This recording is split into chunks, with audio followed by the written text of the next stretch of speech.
अस्सलामु अलैकुम वरहमतुल्लाहि वबरकातुहू। Dear students and aspirants, Quaid-e-Azam online academy के प्लेटफॉर्म से मैं आपको खुशामदीद कहती हूँ। जैसा कि आपको पता है कि आज हमारी जो है वो रिवीजन क्लास है PMS 2022 की उर्दू की। आज से हमारी रिवीजन क्लासेस का आगाज हो रहा है।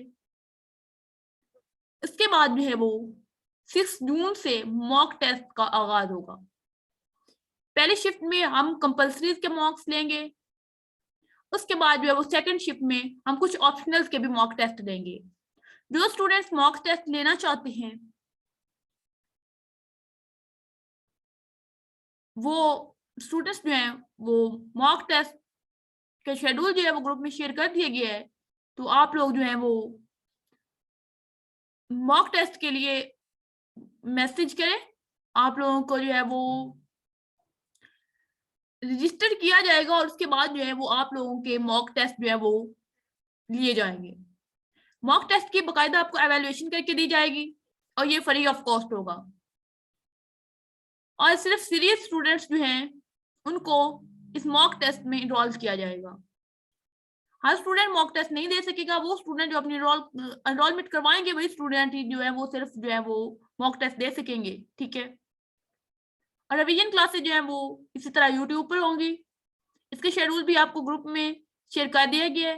जो स्टूडेंट जो है वो टेलीग्राम ग्रुप में नहीं है वो टेलीग्राम ग्रुप ज्वाइन कर लें, लिंक आपको डिस्क्रिप्शन में मिल जाएगा, ठीक है जी। अब हम स्टार्ट करते हैं उर्दू को। उर्दू के हवाले से बहुत सी जो है वो बातें होती हैं, बहुत सी एम्बिग्विटीज होती हैं उर्दू के हवाले से कि उर्दू जो है वो कैसे करना है, उर्दू को कहाँ से करना चाहिए और उर्दू का पेपर पैटर्न क्या होगा और जो है वो टाइम डिवीजन किस तरह से करें, मटेरियल कहाँ से लें। तो आज के इस वन शॉट में हम जो है वो सारी चीजें जो है ये डिस्कस करेंगे। सबसे पहले आज हम डिस्कस करेंगे उर्दू का पेपर पैटर्न कि उर्दू का पेपर पैटर्न क्या है।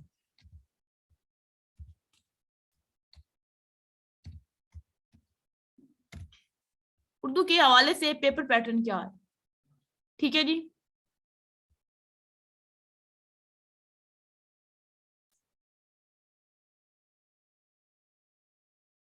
सबसे पहले हम जो है हमारे पेपर में आती है वो है आपके पास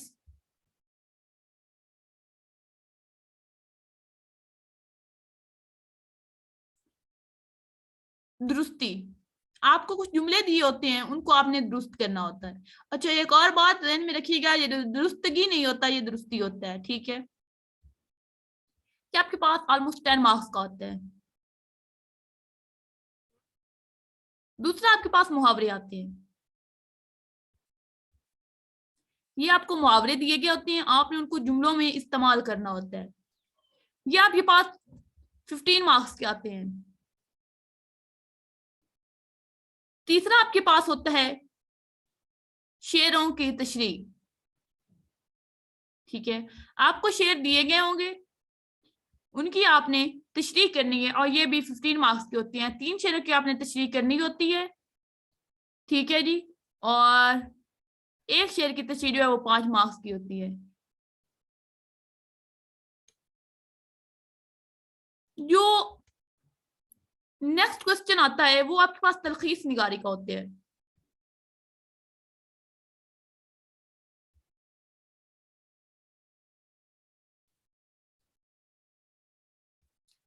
नेक्स्ट क्वेश्चन आपके पास तलखीस निगारी का होता है और ये आपके पास 15 मार्क्स की आती है और कभी जो है वो 20 मार्क्स की भी आती है, ठीक है। इसके नंबर वेरी कर जाते हैं। और जो नेक्स्ट आपके पास मोस्ट इंपॉर्टेंट क्वेश्चन होता है वो मजमून नवैसी का होता है, क्योंकि पेपर में ये जो है वो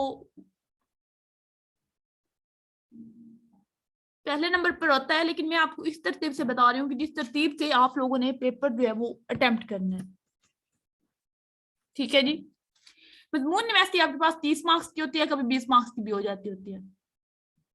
और ये नेक्स्ट आपके पास इंपॉर्टेंट क्वेश्चन है, क्वेश्चन नंबर 6 आता है आपके पास वो आपके पास होता है अंग्रेजी से उर्दू, जो आप लोगों ने ट्रांसलेशन करनी होती है, तर्जुमा करना होता है। अंग्रेजी इबारत आपको दी गई होती है, उसको आपने उर्दू में जो है वो ट्रांसलेट करना होता है। अंग्रेजी से उर्दू में आप लोगों ने तर्जुमा करना होता है इसका।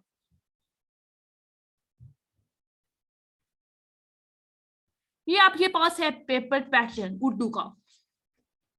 इससे रिलेटेड अगर आप लोगों का कोई क्वेश्चन है तो आप लोग पूछिए।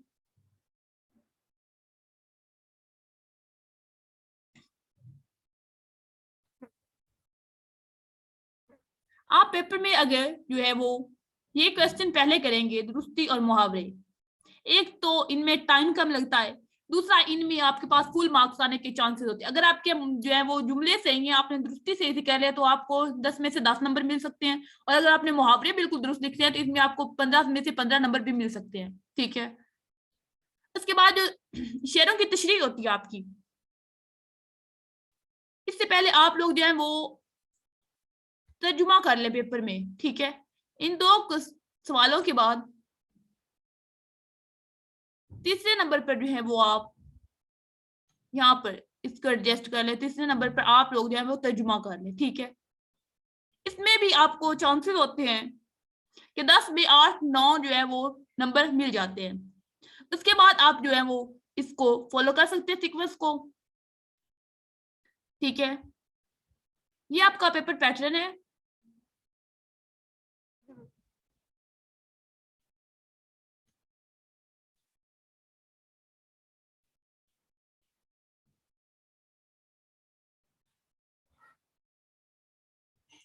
नेक्स्ट अब हम डिस्कस करने लगे हैं टाइम मैनेजमेंट को, कि आपने अपने पेपर में टाइम को किस तरह से मैनेज करना है। ठीक है।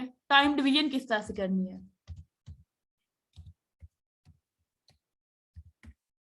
टाइम मैनेजमेंट उर्दू के पेपर में एक बहुत बड़ा मसला बन जाती है।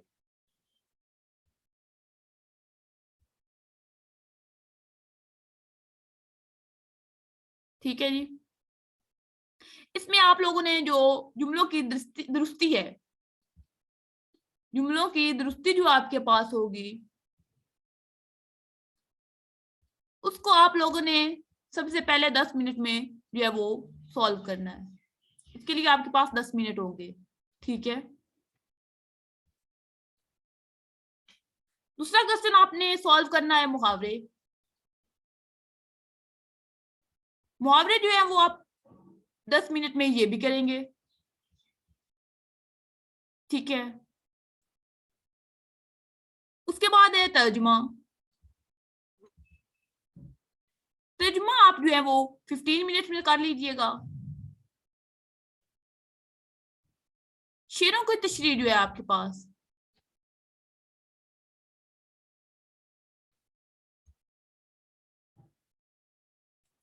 शेरों की तशरीह जो है ये आपके पास 45 मिनट्स में ये आप लोग जो है वो कर सकते हैं आसानी से। 3 शेर आपने करने हैं, 15 मिनट में आप आसानी से जो है वो एक शेर की तशरीह कर सकते हैं।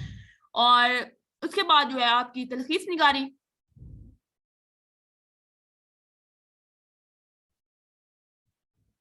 तलखीस को जो है वो आप लोग 25 मिनट्स में कर लीजिएगा।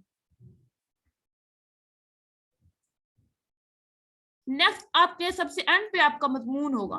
मजमून नवैसी ये आप लोगों ने ऑलमोस्ट 1 घंटे में करनी है। ठीक है जी। ऑलमोस्ट 1 घंटे में आपकी ये हो जाएगी। इस तरह से अपना टाइम अप देखे, 10 और 10 20 और 1 घंटा यहाँ पर, 1 घंटा 20 मिनट यहाँ पर बन गया। 1 आवर प्लस 20 मिनट्स यहाँ पर बन गया। 1 आवर ये आ गया मजमून का। 2 hours and 20 minutes and 25 minutes ये आ गया। इसमें आपके पास 15 मिनट्स जो अभी तक बच गए हैं। ठीक है। 15 मिनट्स आपके पास हैं। इन 15 मिनट्स को आप जो है वो दोबारा जब अपने पेपर को देखने में कि आपको लगे कि जी कमी कोताही रहेगी, तो आप उसमें और पेपर की प्रूफ रीडिंग में जो है वो 15 मिनट्स को यूटिलाइज कर सकते हैं। 5 मिनट अगर आप लोग पहले जो है वो निकाल दें पेपर रीड करने में, तो फिर भी आपके पास 10 मिनट जो है वो बाकी बच जाते हैं। ठीक है जी। ये आपका था टाइम मैनेजमेंट, क्या आपने पेपर में टाइम को किस तरह से मैनेज करना है। ठीक है। नेक्स्ट अगर अब हम जाएं कि आपने जुमलों की दुरुस्ती किस तरह से करनी है। जुमलों की दुरुस्ती में कुछ टेक्निकल पॉइंट्स होते हैं,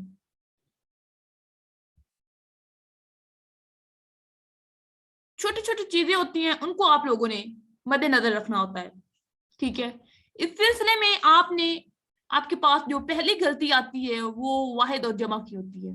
ठीक है, वाहिद जमा की मिस्टेक आपको दी जाती है, उसको आप लोगों ने फाइंड आउट करना होता है। ठीक है, वो किस तरह की वाहिद जमा की होती है, जैसे मिसाल के तौर पर, ठीक है, आपके पास एक जुमला है,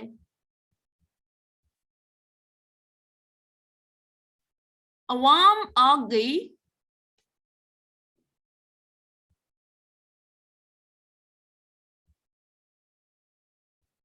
या अवाम आ गए।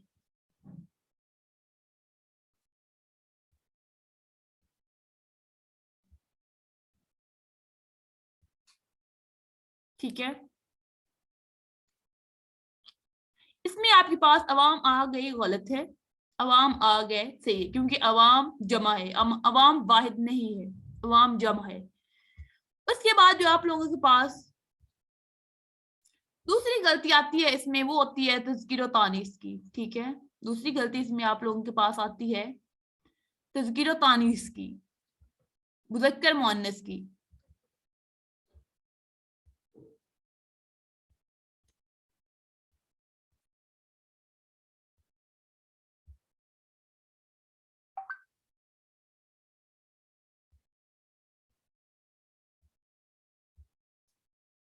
ठीक है, मिसाल के तौर पर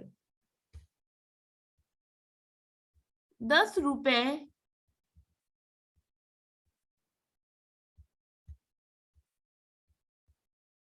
की दही लाओ, या 10 रुपए का दही लाओ, इसमें कौन सा सही होगा, की वाला सही होगा या का वाला सही होगा। इसमें आपका की वाला गलत होगा, का वाला सही होगा, दुरुस्त होगा। ठीक है, नेक्स्ट आप लोगों के पास जो तीसरी गलती इस सिलसिले में आती है वो रिडंडेंसी, जिसे आप उर्दू में तकरार कहते हैं।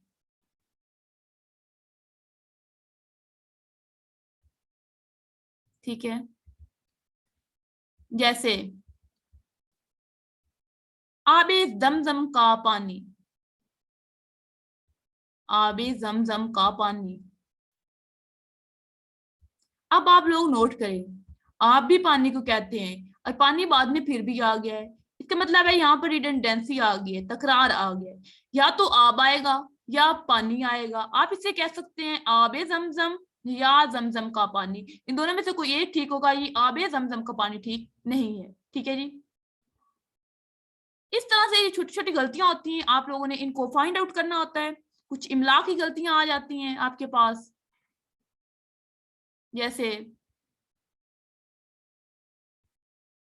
इमला की गलतियां किस तरह से आपके पास आती हैं।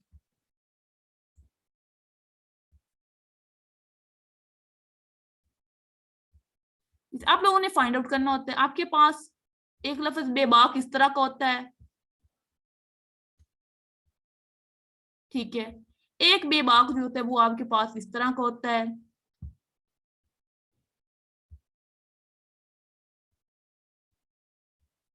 ठीक है, तो आप लोगों ने फाइंड आउट करना होता है कि आपके सेंटेंस में ये सूट कर रहा है या ये सूट कर रहा है। ठीक है, इस तरह आपके पास इमला की गलती होती है, जैसे सही और सही की गलती आ जाती है। ठीक है, नेक्स्ट आपके पास आती हैं तरकीब की गलतियां। ठीक है, नेक्स्ट आपके पास आती है तरकीब की गलतियां।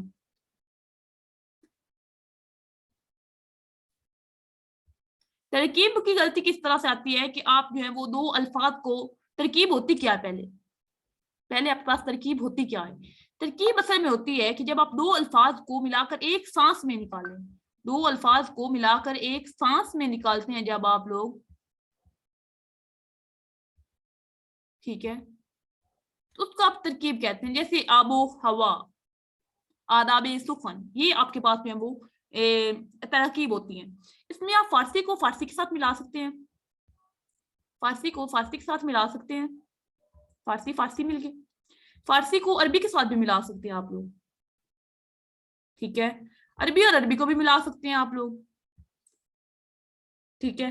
लेकिन आप ये नहीं कर सकते कि आप जो है वो उर्दू या हिंदी के किसी लफ्ज को अरबी या फारसी के साथ मिला दे, फिर आपकी तरकीब गलत हो जाएगी। इस तरह की गलतियां भी आती हैं, जैसे आपके पास रोज बरोज तो सही होता है, आपके पास रोज बरोज से ही होता है, दुरुस्त होता है, लेकिन दिन ब दिन आपके पास गलत हो जाता है। रोज बरोज दुरुस्त है, दिन ब दिन जब आप कहते हैं तो ये आपका गलत हो जाता है, ठीक है। ये कुछ जो है इस तरह से आपके पास जो है वो जुमलों की दुरुस्ती होती है, ये कुछ आपके पास गलतियां होती हैं, इनको आप लोगों ने देख लेना है। और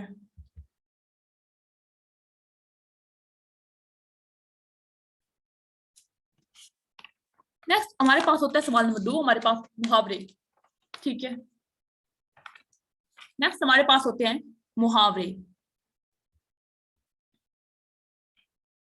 उनको आप लोगों ने कैसे सॉल्व करना होता है। मुहावरे मुहावरे आपको दिए गए होते हैं, इनको आप लोगों ने जुमलों में इस्तेमाल करना होता है। हमारे पास दो चीजें होती हैं, ठीक है। एक हमारे पास होते हैं मुहावरे, दूसरे हमारे पास होते हैं ज़रबुल मिसल,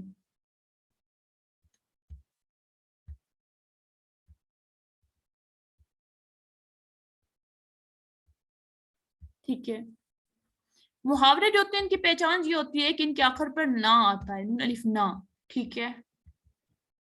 लेकिन जो ज़रबुल मिसल होते हैं ये एक मुकम्मल जुमला होता है, ज़रबुल मिसल एक मुकम्मल जुमला होता है आपके पास,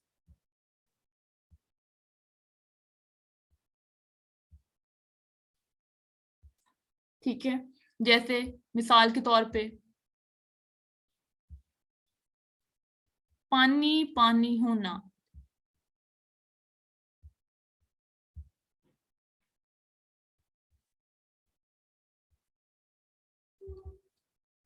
और ज़रबुल मिसल आपके पास होती है। मिसाल ज़रबुल मिसल की देखें तो जैसे वो बहुत मशहूर है कि अब पछताए क्या हो जब चिड़िया चुग गई खेत, ये वाली, ठीक है।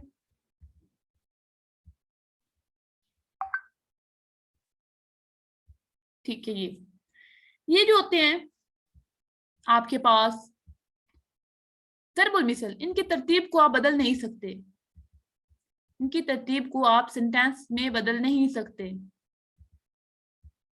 लेकिन मुहावरे की तरतीब को आप बदल सकते हैं, ठीक है। इनकी तरतीब को आप बदल सकते हैं, ठीक है जी। इसको आप लोगों ने जुमले में इस्तेमाल करना है। ये जो है ये आप लोग जो है एक बार पढ़ लीजिएगा कलीदे उर्दू से, ठीक है।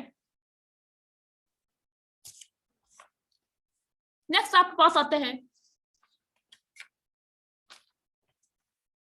क्वेश्चन तलखीस निगारी। आपके पेपर में एक क्वेश्चन नेक्स्ट आता है तलखीस निगारी का।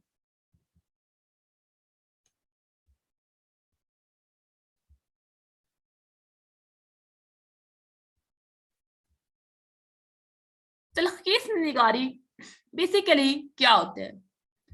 तलखीस निगारी का मतलब होता है किसी चीज को मुख्तसर करके बयान करना या किसी चीज का खुलासा बयान करना, ठीक है।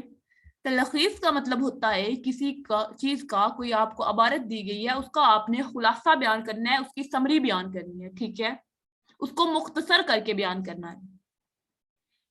तलखीस नगारी के जिस तरह इंग्लिश में प्रेसी के कुछ असूल होते हैं, सेम वही असूल जो होते हैं आपके पास कुछ तलखीस नगारी के उर्दू में भी होते हैं, ठीक है।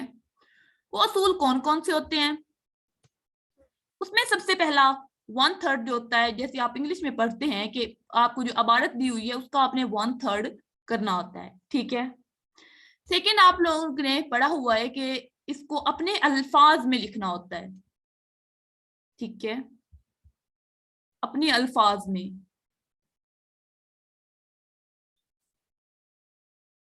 तीसरा आपने उसको अपने अल्फाज में तो करना है, लेकिन इस तरह से करना है कि उसका हकीकी जो मौजू है वो मुतासर नहीं होना चाहिए, ये नहीं है कि आप अपने अल्फाज में तो कर रहे हैं लेकिन अबारत का जो मतन है, जो उसका खुलासा है, उसका हकीकी मौजू है, आप उसको ही बदल दें। आपने इस तरह अपने अल्फाज में उसे करना है कि उसका हकीकी मौजू मुतासिर ना हो। ठीक है।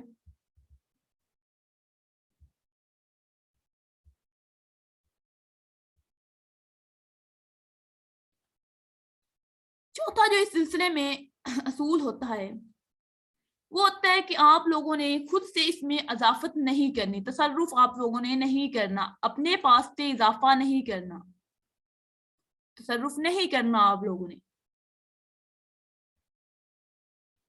पांचवें इसमें होता है कि अगर अबारत में कोई जरबुल मिसल या मुहावरा दिया गया हो, अगर तो आपसे उम्मीद कर सकते हैं, निकाल सकते हैं तो निकाल दें।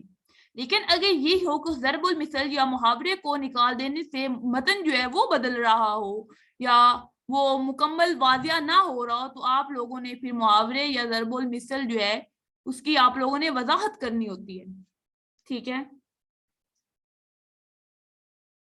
आप हज़फ भी कर सकते हैं, पहले कोशिश करें हज़फ करने की। लेकिन अगर हज़फ ना कर सकते हो, हज़फ करने की सूरत में जो आपकी इबारत का मेन मतन है, हकीकी मौजू है, उस पर असर पड़ रहा हो, फिर आपने उसको वजाहत कर देनी है, थोड़ा सा एक्सप्लेन कर देना है। ठीक है। और उसके बाद जो छठा असूल है वो इम्पोर्टेंट है कि आप लोगों ने उसका कोई मौजू देना होता है, कोई टाइटल देना होता है। ठीक है। उन्वान देना होता है आप लोगों ने कोई। ठीक है। ये आपके पास हैं तलखीस निगारी के असूल। ठीक है। आप लोगों ने कोई इबारत दी गई होगी, ठीक है, उसको अच्छे से रीड करना है। रीड करने के बाद आप लोगों ने उसे एक तो अपने अल्फाज में लिखना है, उसको 1/3 लिखना है। मतलब अगर आपके पास 100 वर्ड हैं तो आप लोगों ने 33 वर्ड उसके कर देने हैं। ठीक है। इस तरह से लिखना है कि उसका हकीकी मौजू मुतासिर ना हो। ठीक है। आपने अपने पास से कोई उसमें इजाफा नहीं करना, अपना कोई आर्गुमेंट उसमें नहीं देना आप लोगों ने। अगर आपके पास उसमें मुहावरे या ज़रबुल मिसल हों तो उनके या तो आपने वजाहत कर देने या उनको आपने हज़फ कर देना, ओमिट कर देना है। ठीक है। उसी तरह आप लोगों ने सेम नहीं लिखना। ठीक है। उसके बाद आप लोगों ने एक उन्वान टाइटल जरूर देना है और एक दीजिएगा, एक से ज्यादा ना दीजिएगा। ठीक है। नेक्स्ट आपके पास क्वेश्चन आता है जो मोस्ट इंपॉर्टेंट है, मजमून नवैसी का। ठीक है। इसमें बहुत से स्टूडेंट जो है वो परेशान होते हैं। कुछ लोग कहते हैं कि आउटलाइन दें इंग्लिश ऐसे की तरह, कुछ लोग कहते हैं आउटलाइन ना दें, कुछ लोग कहते हैं हेडिंग्स दें, कुछ लोग कहते हैं हेडिंग्स ना दें। ठीक है। हम जिस तरह से स्टूडेंट्स को पढ़ाते हैं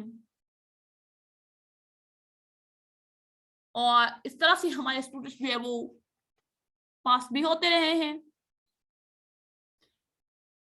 हम एक और बात, इससे फर्क नहीं पड़ता कि आपने जो है वो आउटलाइंस दी हैं या नहीं दी, आपने ऐसे में हेडिंग्स दी हैं या नहीं दी। कुछ लोग हैं जो हेडिंग्स के बगैर ऐसे लिख कर आते हैं और उनके ऐसे पास हो जाता है। कुछ लोग होते हैं जो आउटलाइंस नहीं लिखते, उनका ऐसे पास होता है। कुछ लोग होते हैं आउटलाइन लिखते हैं, उनके ऐसे पास होता है। कुछ लोग होते हैं उनके हेडिंग के बगैर होते हैं, उनके पास हो जाते हैं। कुछ लोग होते हैं हेडिंग के साथ ऐसे लिखते हैं, कैसे पास हो जाते हैं। ठीक है जी। हमारी सजेशन इस सिलसिले में क्या होगी वो मैं आपको बताती हूँ। सबसे पहले आपके पास जो मजमून होता है ये 30 मार्क्स का होता है। ठीक है। और सिर्फ टाइम भी एलोकेट है, वो 1 घंटा आप लोगों ने ऑलमोस्ट इसको देना है। ठीक है। मजमून आप लोगों ने कितना लिखना है, आप लोगों ने 8 से 9 सफ़ात इसमें लिखने हैं। ठीक है। सफ़ा कितना होता है जी, ये आपके पास एक सफ़ा है। ठीक है। ये इस तरह से, इसकी एक साइड जो ये 1 साइड, ये 1 पेज है। ठीक है। एक सफ़ा है। इस तरह से ये 2 सफ़े होंगे। ठीक है। ये 2 सफ़े होंगे, एक ये और एक ये। ठीक है। ये एक सफ़ा, ये 7 8 9 सफ़ात आपकी होने चाहिए। ठीक है। ये तो कॉमन चीजें हैं ऐसे के बारे में, कैसे में क्या क्या आप लोगों ने लिखना है। ठीक है। अब है कि ऐसे को आप लोगों ने लिखना कैसे है, ठीक है।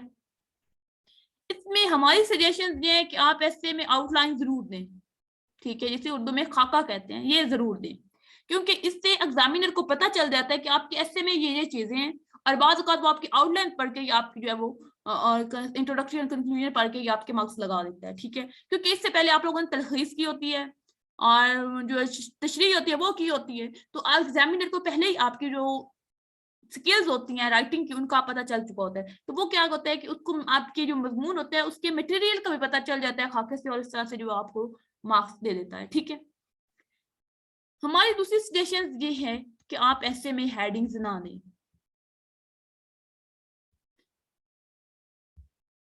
ठीक है जी। ऐसे में आप लोग हेडिंग्स ना दें, हेडिंग्स को अवॉइड करें, ठीक है, का दें और हेडिंग्स को अवॉइड करें। तीसरी चीज है कि ऐसे में आप लोग जो है वो शेर वगैरह लिख सकते हैं, ठीक है, शेर लिख सकते हैं, आयात का जो है वो ट्रांसलेशन लिख सकते हैं, हदीस लिख सकते हैं, कॉल कोई सेइंग आप लोग लिख सकते हैं, हदीस आपके पास हो, आयत हो, किसी का कॉल हो, ठीक है, कोई मशहूर एग्जाम्पल हो जो आपके जो है वो मतन से रिलेटेड हो, तो आप लोग वो भी दे सकते हैं, ठीक है, अपने ऐसे में। ये है आपका ऐसे। इसमें आप लोगों ने हेडिंग खाका किस तरह से बनाना है या अपनी आउटलाइंस किस तरह से बनानी है। अच्छा जी, हमारे पास लेट्स सपोज एक है जी मजमून मौलियाती आलूदगी का,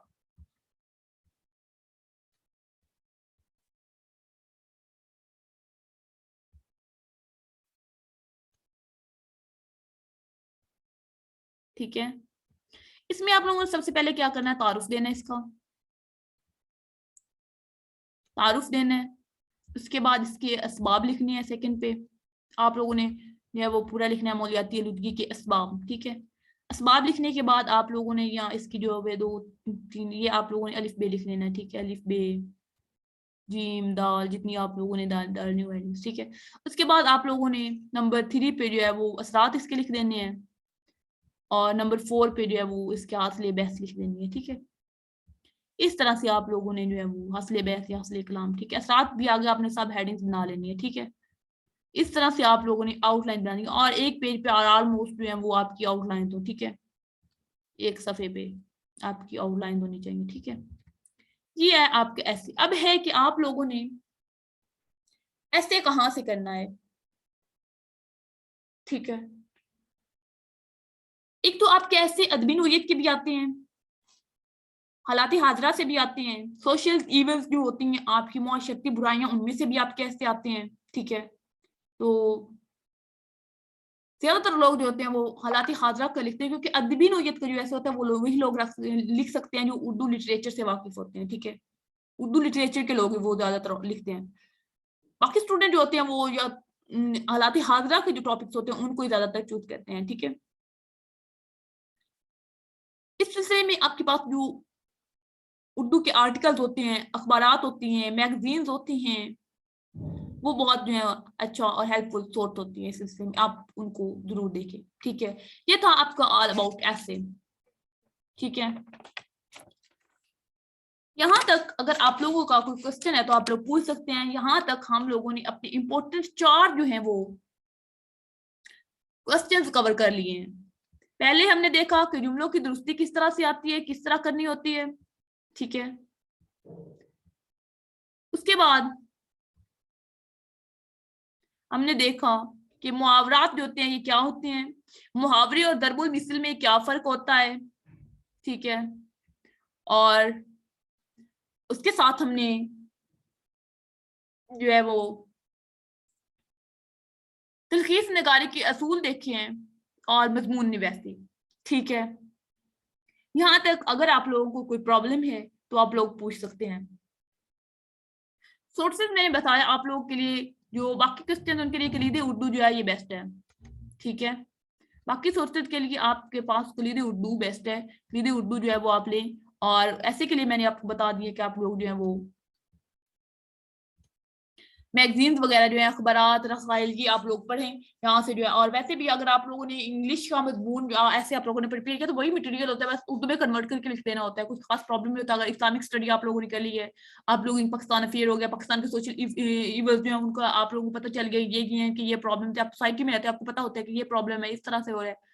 तो कुछ खास मटेरियल का स्ट्रक्चर का जो है वो आप लोगों को होना चाहिए कि आप लोगों ने जो है वो अब इस मोस्ट इंपोर्टेंट देखें यहाँ पे पैराग्राफ, ऐसे में पैराग्राफ राइटिंग देखें, एक मिनट में आपको बताती हूँ ऐसे में पैराग्राफ राइटिंग किस तरह से आप लोगों ने करनी है। ऐसे का जो पैराग्राफ होता है वो सेम टू सेम जो इंग्लिश ऐसे का पैराग्राफ होता है उसमें उसी की तरह होता है। ये आपके पास एक पेज है, यहाँ पर आप लोगों ने अपना जो है वो ऐसे लिखना है, ठीक है। इसमें सबसे पहले आप लोग क्या करेंगे, यहाँ पर आप लोग जो है एक इंट्रोडक्टरी स्टेटमेंट देंगे, ठीक है। सबसे पहले आप एक तारीफी जुमला देंगे, ठीक है। वो आपकी कोई आप किसी के कॉल से ले सकते हैं, कुछ हदीस की आयत से शुरू कर सकते हैं, किसी स्टोरी से शुरू कर सकते हैं, ठीक है। आप लोगों ने जो है वो इंट्रोडक्टरी जो है अपना सेंटेंस देना है। उसके बाद आप लोगों ने उस जो इंट्रोडक्टरी सेंटेंस दिया है, आप लोगों ने जो तारफी जुमला दी उसके वजाहत में एक जुमला आप लोगों ने देना है। उसमें जो आपकी वजाहत है या एक्सप्लेनेटरी सेंटेंस है उसको आपने प्रूव करने के लिए एक जो है वो सेंटेंस देना है, कोई मिसाल हो सकती है, वो आपके कोई जो आर्गुमेंट हो सकता है, ठीक है।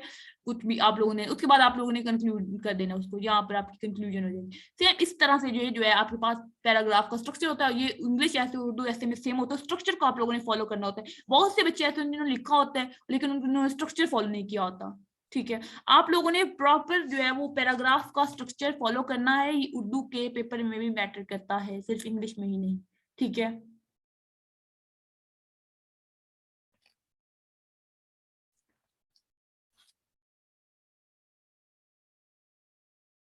नेक्स्ट हमारे पास आती है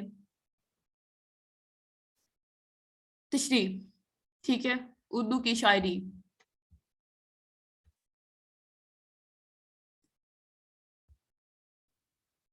ये मोस्ट डिफिकल्ट क्वेश्चन लगता है बच्चों को, और इसमें आप लोगों ने जो है वो क्योंकि ये आपके पास 15 मार्क्स का होता है। 15 मार्क्स भी कैसे होते हैं कि आपके पास 3 शेयर होते हैं और 5 नंबर का जो है वो एक शेयर होता है, ठीक है। इससे आपके पास 15 बनते हैं। तो इसमें आप लोगों ने 5 नंबर्स के लिए 2 पेजेस लिखने हैं, 2 सफ़े कम से कम लिखने हैं, ठीक है। 2 सफ़े लिखने हैं। इसमें आपके पास जो है वो 5 नंबर एक शेर की किस तरह से होते हैं, शेर की में नंबर्स की डिवीजन किस तरह से होती है। आपके पास ये 5 नंबर का शेर है, ठीक है। इसमें जो शायर का नाम होगा, ठीक है, शायर का जो नाम होगा इसमें 2 नंबर उसके होंगे, और जो 3 नंबर हैं वो आपके पास तशरीह के होंगे। और ये शायर का नाम लिखने स्टूडेंट को सबसे ज्यादा मुश्किल लगता है, ठीक है। तशरीह के 3 नंबर होते हैं, ठीक है। जो आपके पास आपका एग्जामिनर होता है, ठीक है, वो आपकी शेरों की तशरीह से क्या चेक कर रहा होता है, आपकी तशरीह से क्या चेक कर रहा होता है एग्जामिनर आपके पेपर में, ठीक है। इसमें वो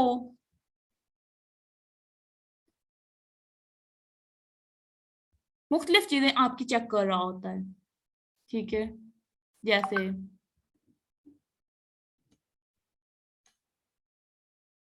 सबसे पहले वो आपकी जबान की जो तफहीम होती है, क्योंकि ये क्वेश्चन जो होता है ये बच्चे मजमून से पहले लिखते हैं, इससे आपकी जो लैंग्वेज होती है उसका अंदाजा जो है वो एग्जामिनर को हो जाता है। लिहाजा जो तशरीह होती है आप लोगों ने बहुत अच्छी अटेम्प्ट करनी होती है, ठीक है। ये नहीं कहना तो 3 मार्क्स नंबर की है तशरीह तो हम जो है इसको एम ही कर देंगे, नहीं। इससे आपकी ऐसे पर भी इंप्रेशन पड़ सकता है, ठीक है। जुबान की तफहीम का पता चलता है। उसके अलावा अदबी लगाव वो आपका चेक कर रहा होता है, उर्दू अदब के साथ आपका लगाव कितना है। दूसरी चीज तीसरी जो है वो आप चेक कर रहे हो वो आपकी कुव्वत तख्लीक होती है, ठीक है। और जो मोस्ट इम्पोर्टेंट थिंग है कि इसका इम्प्रेशन होता है आपके 30 मार्क्स के ऐसे पर, ठीक है, इसका इम्प्रेशन होता है आपके 30 मार्क्स के ऐसे पर, ठीक है, जो मजमून होता है उर्दू का उस पर भी, ठीक है। तो तशरीह जो है ये बहुत ज्यादा जो है ये इम्पोर्टेंट हो जाती है आपके लिए।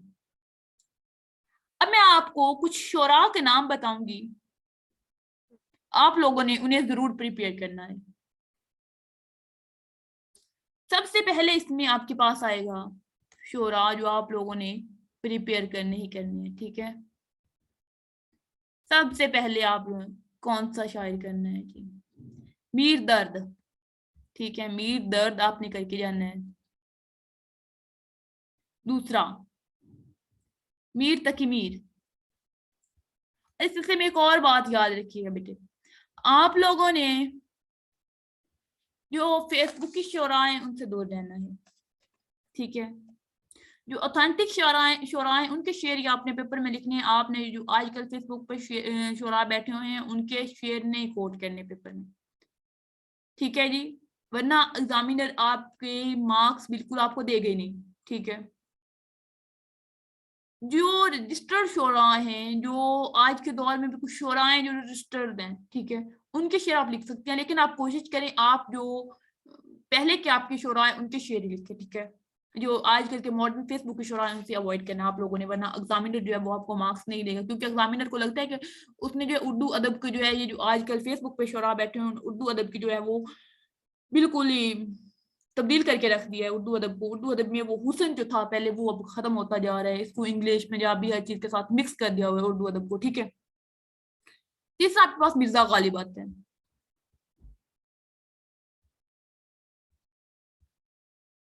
ठीक है। चौथा आपने मोमिन खान मोमिन को करके जाना है।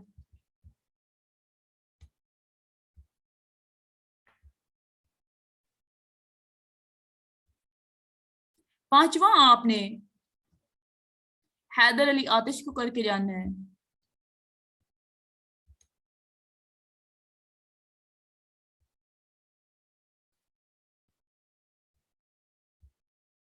ठीक है। छठा आपने हाली को करना है, इकबाल को करना है,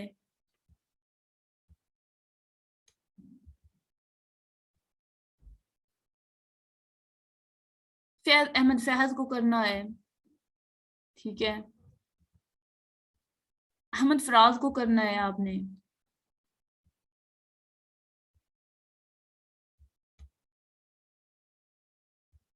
ठीक है जी। इसके अलावा आपने परवीन शाकर करनी है,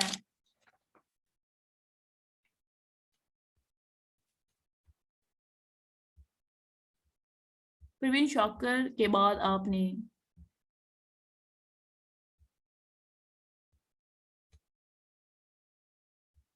अहमद नदीम कासमी को करना है,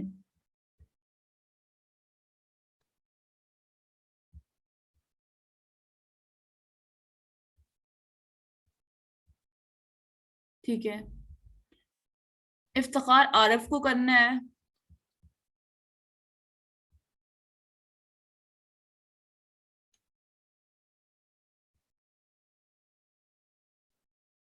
अख्तर उस्मान को करना है,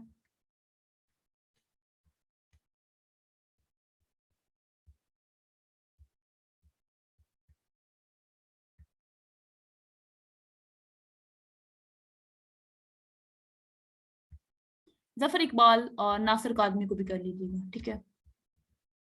जफर इकबाल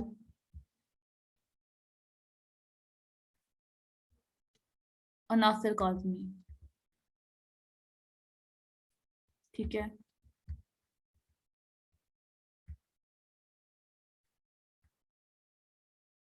ये कुछ शोरा हैं, इनको आप लोगों ने लाजमी करके जाना है, ठीक है।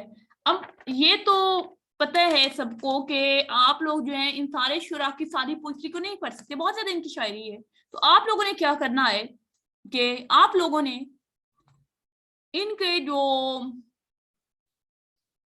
हो गए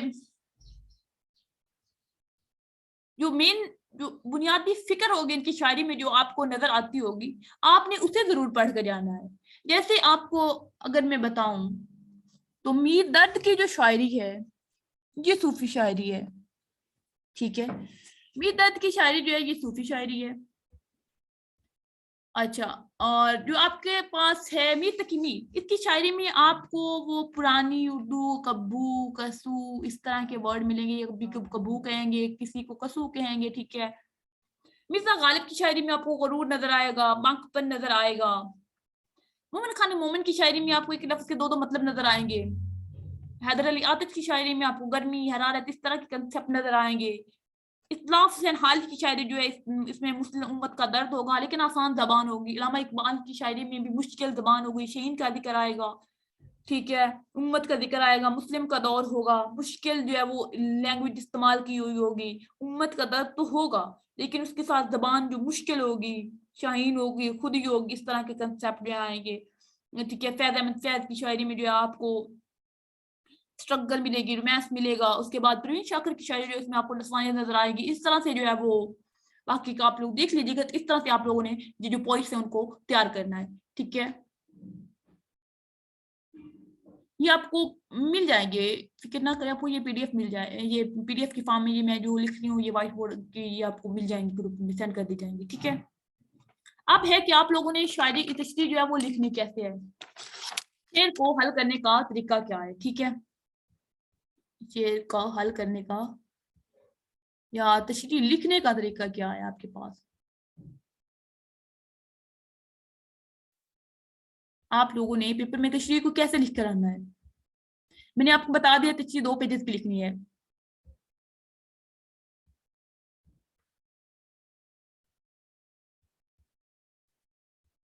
ठीक है। तशरीह आप लोगों ने किस तरह से लिखनी है। सबसे पहले आप लोगों ने सवाल नंबर देना है, ठीक है। पेपर में सवाल नंबर देना है। सवाल नंबर देने के बाद आप लोगों ने शेर को लिखना है, ठीक है।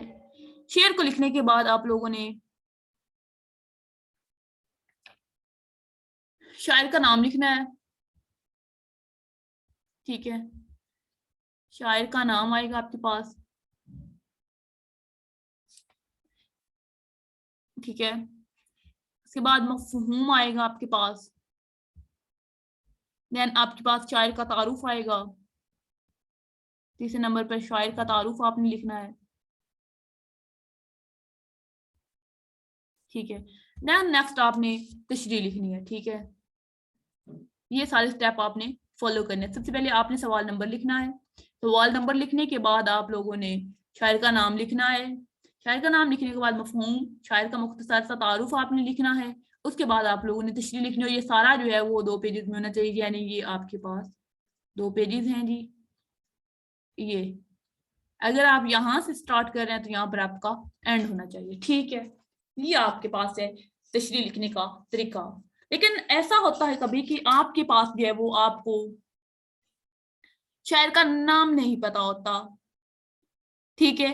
अनलकीली आपको किसी एक शायर का नाम नहीं पता, 2 की आपको आती है, तीसरे का आपको नहीं पता। फिर आप क्या करना है, फिर आपने एक तो ये पॉइंट जो है शायर के तारुफ का ये स्किप कर देना है, ठीक है। शायर के तारुफ का पॉइंट आप लोगों ने स्किप कर देना है, ठीक है।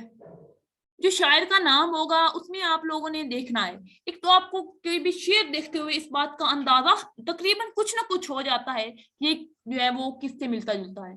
अब कोई शेर आ गया आपको नहीं पता, लेकिन आप ये लिखिए कि इस शेर की बनावट, अल्फाज, हैयत, ज़बान बयान से लग रहा है कि ये शेर जैसे मिर्जा गालिब के शेर है, ठीक है। लेकिन ये इकबाल का भी शेर हो सकता है। तो इस तरह आप लिख दिए। अगर जो है आपका सही हो गया तो फिर एग्जामिनर जो है वो आपकी जो कहते हैं कुव्वत तख्लीक जो है वो आपकी जो सोचने समझने की सलाहियत है उसको ज्यादा देते हो, आपको हो सकता है मार्क्स दे दे ज्यादा भी, ठीक है। अगर ना भी हो तो कितना तो अंदाजा होगा कि इसको कुछ ना कुछ पता है। जो उर्दू पोइट्री है उसमें जो है वो लफ्जों की बनावट का, शेरों की बनावट का, ठीक है। इस तरह से, ठीक है। 2 पेजेस से ज्यादा ना लिखिएगा, लेकिन अगर हो जाए तो फिर 2.5 पेजेस, ठीक है। लेकिन 2 से कम ना हो। कुछ लोग 1.5 पेजेस में भी 2-3 लाइनों में भी कर देते हैं, ठीक है।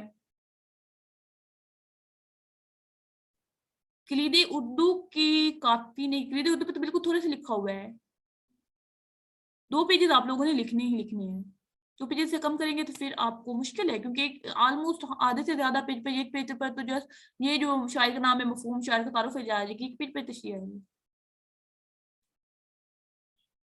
ये कर सकते हैं। हाँ, तकरीर उर्दू से देखिए शेर तशरीह जो है वो देखिए, उधर से पॉइंट वगैरह देख ले, शेर वगैरह देख ले, लेकिन कुछ वैसे भी आपको पता ही होता है, काउंटर होता है, फर्स्ट या सेकंड ईयर की बुक से देख ले एक बार। ठीक है, ये आपके पास था। बाकी ट्रांसलेशन है वो तो आप पता है प्रैक्टिस से आनी है। ट्रांसलेशन का कोई खास कोई तरीका नहीं है ट्रांसलेशन का, वो आप लोगों ने प्रैक्टिस करनी है उर्दू से। जो टेंस जो है वो इंग्लिश में दिया होगा उसी टेंस को आप लोगों ने उर्दू में भी लिखना है। टेंस तब्दील नहीं करना आप लोगों ने, सब्जेक्ट वर्ब ऑब्जेक्ट जो है वो तब्दील नहीं करना आप लोगों ने। उसका जो है वो जो वर्ब है उसको इधर भी वर्ब ही रखना है, मतलब प्ले यानी खेलना, तो इधर भी खेलना वर्ब ही आएगा।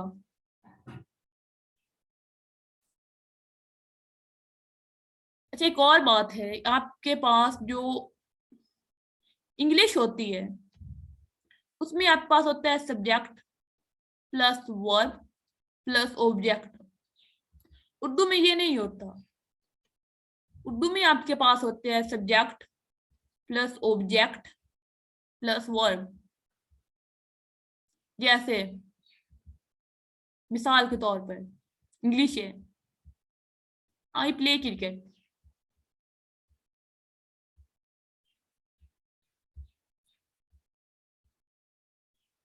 ठीक है, उर्दू में ये नहीं आएगा मैं खेलता हूँ क्रिकेट, उर्दू में आएगा मैं क्रिकेट खेलता हूँ।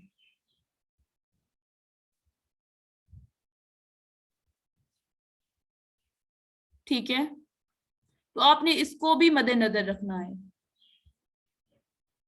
अब देखें, इसमें कोई सेंटेंस की तब्दीली आई है, यहाँ पर भी प्रेजेंट है।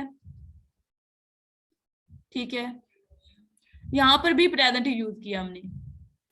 ठीक है, लेकिन उर्दू का अपना सेंटेंस स्ट्रक्चर है, इंग्लिश का अपना सेंटेंस स्ट्रक्चर है। आई सब्जेक्ट है, प्ले वर्ब है, ठीक है, और क्रिकेट ऑब्जेक्ट है।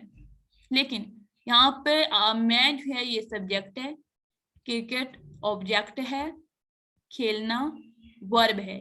ठीक है, ये सेंटेंस स्ट्रक्चर होता है, हर लैंग्वेज का अपना एक सेंटेंस स्ट्रक्चर होता है, तो आपने इसको भी देखना है। ठीक है, आपने उर्दू के सेंटेंस स्ट्रक्चर को तब्दील नहीं कर देना जब आप ट्रांसलेशन करने लगेंगे।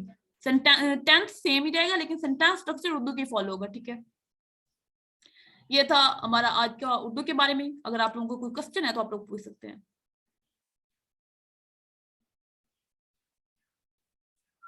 टाइम मैनेजमेंट मैंने बता दी है, 1 मिनट।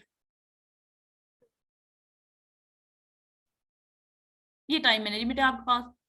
जुमलों की दुरुस्ती को अपने 10 मिनट में करना है, मुहावरे को 10 मिनट में करना है, तर्जुमा जिसे आप ट्रांसलेशन कहते हैं आप 15 मिनट्स में कर सकते हैं, जो तशरीह होगी 45 मिनट्स में करनी है, तलखीस 25 मिनट्स में करनी है, मजमून वैसे जो है वो ऑलमोस्ट 1 आवर में करनी है, और उसके बाद 10 to 15 मिनट्स आपके पास बच जाएंगे। ठीक है, ये आपके पास है उर्दू की टाइम मैनेजमेंट। जो आपने क्वेश्चन का सीक्वेंस है वो अपने हिसाब से कर सकते हैं, लेकिन मैं रिकमेंड करूंगी कि मजमून पेन पे करें। ठीक है,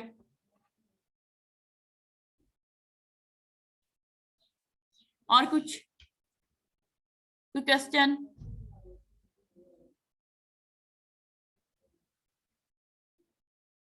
ठीक है जी, आज के लिए इतना ही। ये शुराएं हैं, देख लीजिएगा।